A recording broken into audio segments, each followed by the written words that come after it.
Nesta presentación vou xuntar algúns conceptos clásicos dos estudos de traducción con algunha ferramenta antropolóxica e utilizareinos para referirme á función exotizadora do patrimonio exóxeno causada pola condición do obxecto manifestamente traído dende fora. Verémolo nun grupo de 3 monumentos, 2 obeliscos e un cruceiro. Ocorre que os obxectos exoxenéticos, é dicir, aqueles obxectos que supostamente naceron fora do sistema cultural que os acolle, ou obxectos fronteira, se converten en elementos dun repertorio ou patrimonio local. Para compaxinar traducción e patrimonio material, vou ampliar o concepto de obxecto fronteira á traducción interlingüística e propoñer o termo de palabra fronteira. Para supoñer cal será a acción da palabra fronteira, inspírome libremente da locución de Lei do Outro, de Michel de Certeau, ca que este autor se refire ao feito de atravesar un lugar mediante o movimento ou a lectura, creando unha erosión ou un non lugar no que se insire a lei do outro. En termos de antropoloxía modal, este fenómeno asemellase á vibración, descrita por Laplantin, para quen a traducción é un paradigma que instaura un movimento de vibración entre si mesmo e o outro. Esta tensión, xa máis completamente resolta entre a palabra fronteira e o territorio, encontrámola na categoría dos topónimos estranxeiros que parecen enclaves exotizadores no tecido morfolóxico dos textos traducidos. Cando o topónimo se extrae do seu hábitat e se transplanta nun texto doutra lingua, a súa integración non é inocua. De feito, a morfoloxía e a semántica dos nomes propios en xeral están entre os aspectos que máis tempo sobreviven ás sucesivas traducións, e a súa resistencia converte o topónimo nun elemento clásico na investigación empírica sobre traducción.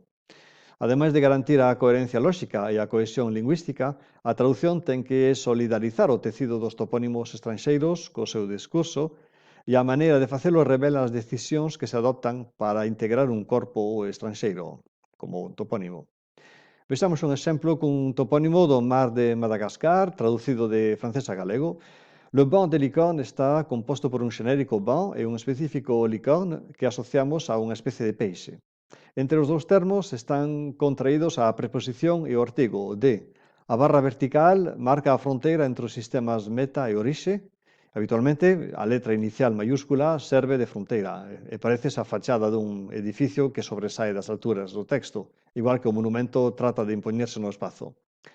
A marca da fronteira desprázase en función do resultado, ou completamente exotizador, día de pesca no banc de licorne, ou completamente naturalizador, día de pesca no banco dos peixes e licornos.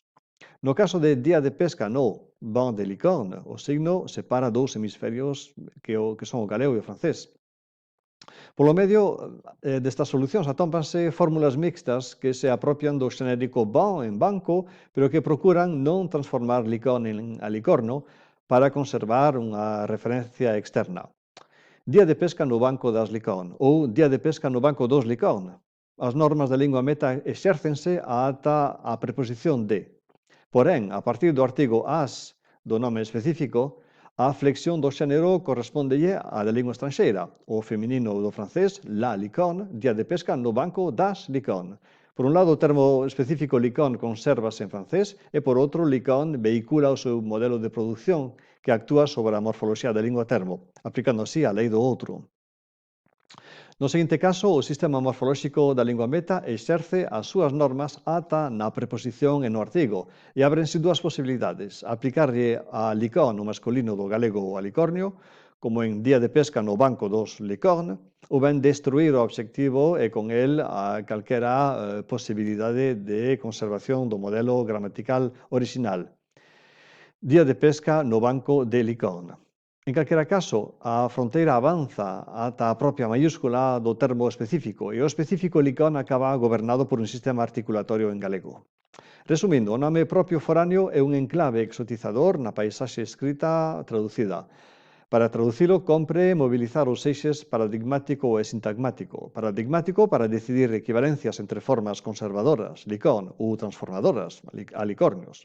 Sintagmático para garantir a cohesión do sistema articulatorio da palabra fronteira ca gramática da lingua de destino. Quedámonos con estes dous eixes que aplicaremos á topografía monumental.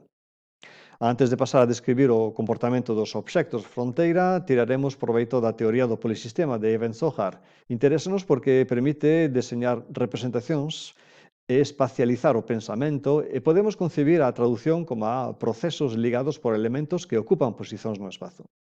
Os espazos continxentes dos sistemas están compostos por unha epiderme, a periferia, unha masa interior e un núcleo. O núcleo recolle e deixa moverse os elementos do sistema considerados patrimoniais ou canónicos. Na periferia, a velocidade ca que os elementos se moven xa é maior.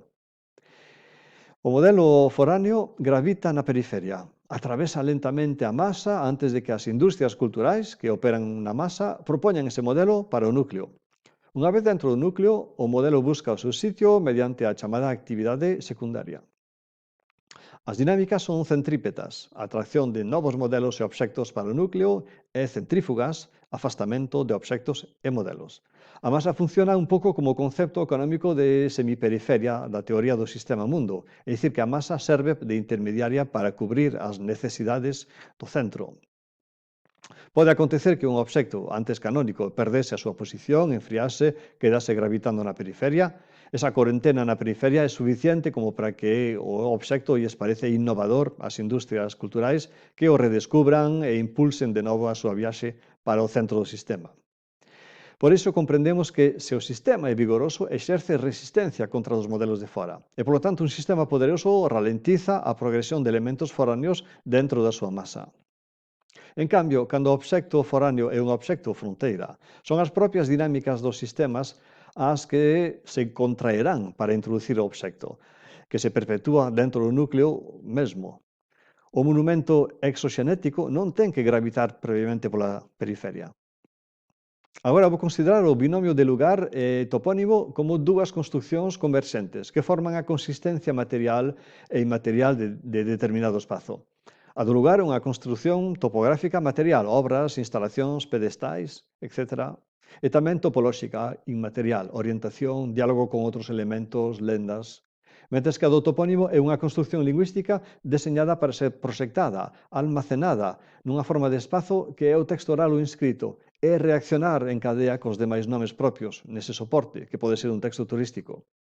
Así como o topónimo é un dispositivo no que se integra lingua e paisaxe, para Marcos é un lugar, é un produto da transformación do espazo. Reúne a dimensión cosmolóxica e retórica do territorio e, polo tanto, realízase a través da palabra e a interlocución.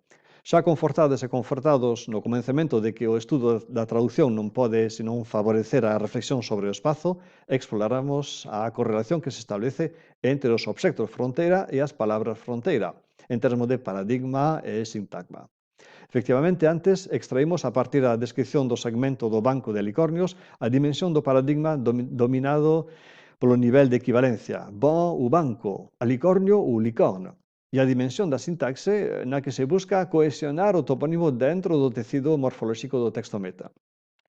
O paradigmático ten que ver ca escolla do monumento para ocupar un espazo determinado, mentres que o sintagmático remite ás estrategias que se desenvolven arredor do monumento para solidarizalo co resto dos elementos no lugar e lograr que o monumento fronteira sexa aceptado polo público.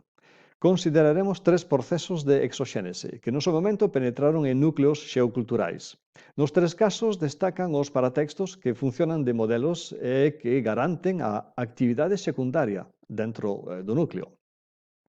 O primeiro é o obelisco de Teodosio, do antigo hipódromo de Constantinopla, primeiro obelisco trasladado para unha cidade cosmopolita, nunha época na que a escritura xeroglífica xa era todo un misterio. Na base do obelisco está unha escena técnica do transporte do obelisco, o proceso da traslatio do monumento e a súa instalación e a fundación do lugar que vai narrado en latín e en grego. O texto e a imaxe no pedestal son como manuais de instalación do monumento. Expresan as normas e explican o modelo que vai permitir que o obelisco ocupe legitimamente o seu sitio no hipódromo. O segundo monumento é o obelisco de Luxor, ergueito na Praza da Concordia en París. Este monumento resolveu unha histórica indefinición de paradigma. A praza levaba moito tempo sen armonizarse, as diferentes estatuas que se proxectaban non acababan de callar debido ao antagonismo ideolóxico. ata que un elemento foraño que calquera facción da sociedade francesa estaba disposta a aceptar veu a cubrir ese espazo. O igual que no caso de Constantinopla, a base do obelisco presenta textos e debuxos técnicos sobre a proeza da desmontaxe, a manipulación e erección do monumento. Estes obxectos fronteira non só son modelos implantados no corazón topográfico dos sistemas, sino que polos seus lados expoñen un texto original, xeroglífico, que non acaba de ser traducido. A diferenza dos obeliscos, o terceiro monumento viaxou sen ningún modelo que determinase a reproducción do obxecto. Trátase dun cruceiro instalado na xeografía da capital romanesa, un monumento sen manual de utilización, pero que as propias autoridades do país tiveron que inventar unha lógica particular. A cruz érguese nun parterre nun dos accesos do parque de Herăstrău, en Bucarest. Case ninguén que pasa adiante pode dicir que é ese simpático pobo de Galicia que regalou a cruz. A morfoloxía do cruceiro e a iconografía son máis ou menos alleos aos modelos ortodoxos en uso en Romanía. Aínda así, este cruceiro é obxecto dun culto sorprendentemente activo. Primeiro porque é un cruceiro e os cruceiros crean encrucilladas. De feito, ese cruceiro é un dos puntos de encontro máis frecuentados naquel parque. E en segundo lugar, a cruz adaptouse aos usos ortodoxos ca axuda dun elemento que medrou diante unha lanterna fincada nun pé, receptáculo para ofrecer velas coroada por unha cruz, esa sí, ortodoxa. Este dispositivo é o elemento articulatorio, a auténtica preposición co seu artigo, que consegue que o elemento foráneo sexa accesible, sexa pronunciable na lingua local e contribúa a fabricar sentido dentro deste espazo complexo. Por non falar da inscripción, de feito, a súa pobreza idiomática en romanés e en galego perpetúa o misterio da súa orixe como se fose escrita en xeroglíficos. Para concluir esta reunión paradoxal do propio co gallego, preguntarémonos por que os núcleos necesitan componentes foráneos? Porque o obxecto fronteira demostra a capacidade dunha localidade para mobilizar elementos foráneos e controlar a capacidade de entrar. Para transformar o obxecto traído dende fora, as estructuras de poder colocan ese obxecto no centro dun ritual, durante o cal se consome.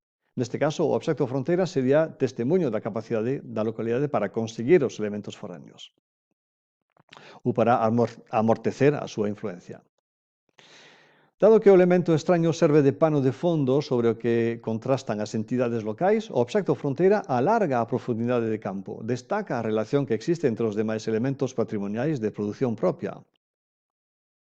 O obxecto fronteira é antídoto contra os excesos da extrañeza. É un dispositivo para resolver a extrañeza. Para Jean-Didier Urbain, a exhibición privada dos recordos exóticos responde á necesidade de suturar o desgarro provocado polo retorno ao espazo doméstico. Paga a pena prolongar esta reflexión final referíndonos ao traballo de Claude Carnoux sobre as teorías da alteridade que distinguen unha escala de exotización. E un dos graus desa escala é o do falso estranxeiro ou falsa estranxeira, unha persoa que fala a lingua local e coñece o territorio tan ben como calquera residente, mas que manifesta unha orixe estranxeira e non se integra nas redes de parentesco. Este tipo foráneo non produce extrañeza, porén, a súa función é a de conectar a economía local baseado no capital simbólico ca global, que é monetarizada. Como o referiu Plutarco respecto da función das portas no trazado dos límites de Roma, se se considerasen sagradas as portas non sería posible introducir nin sacar para fora as cousas necesarias e impuras. A lenda repetida por Plutarco é significativa da función da epiderme da periferia para manter a porosidade do sistema e expoñelo aos obxectos de fora. Ademais, o núcleo desenvolve as súas propias estrategias de tal maneira que o contacto do obxecto fronteira impuro cos obxectos patrimoniais propios serve para corromper o núcleo xusto en función dunha dose tolerable, de tal maneira que se provoca unha reacción controlada. O segredo está na dosificación da extrañeza, igual que nas estrategias de traducción, nas que se xoga co grau de recoñecemento das formas estranxeiras. En definitiva, o obelisco non deixa de ser un souvenir colosal que atrae para el toda a extrañeza sobrante e que nos proporciona a dose xusta e confortable do exotismo.